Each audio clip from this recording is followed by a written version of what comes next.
அனைவருக்கும் வணக்கம். என் பெயர் லாவண்யா ரவி. குரு வாழ்க, குருவே துணை, ஜோதிட துணுக்கு. ஒரு ஜாதகத்தில் லக்னத்தை விட சந்திரன் ஆகிய மனம் கெடக்கூடாது. அதற்கு ராமாயணத்தில் ஒரு சிறப்பான விளக்கம். ஒரு தாசி சொர்க்கம் போனாள். ஏனெனில் மனதால் அவள் கெடவில்லை. அவள் ஒரு அற்புதமான கிளி ஒன்று வளர்த்து வந்தாள்.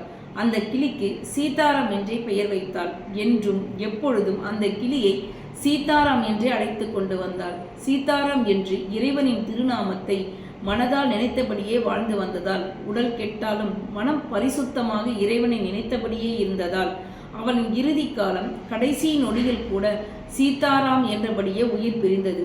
அந்த ஆன்மா இறைவனின் திருவடியை சேர்ந்தது. எனவே லக்னத்தை விட மனக்காரகரான சந்திரன் கெடக்கூடாது. அதற்கு தான் நம் முன்னோர்கள் சந்திரனுக்கு தசாவை பிரித்தார்கள். மனமே ஆதாரமாக நிறுத்தினார்கள். எனவே லக்னத்தை விட சந்திரன் பலமாக இருக்க வேண்டும்.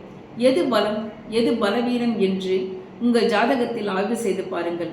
சந்திரன் பலம் குறைந்தவர்கள் நித்தமும் இறைவனுக்கு நீர் அபிஷேகம் செய்து வாருங்கள், அல்லது கோயிலுக்கு அபிஷேகத்திற்கு நீரோ அல்லது பாலோ வாங்கி கொடுங்கள். லக்னம் பலம் குறைந்தவர்கள் இறைவனின் கோவிலுக்கு சென்று உழவார பணி செய்து வாருங்கள். உங்களுக்கு நல்லதே நடக்கும். மேலும் ஜோதிட ஆலோசனைக்கு லாவண்யா ரவி. நன்றி, வணக்கம்.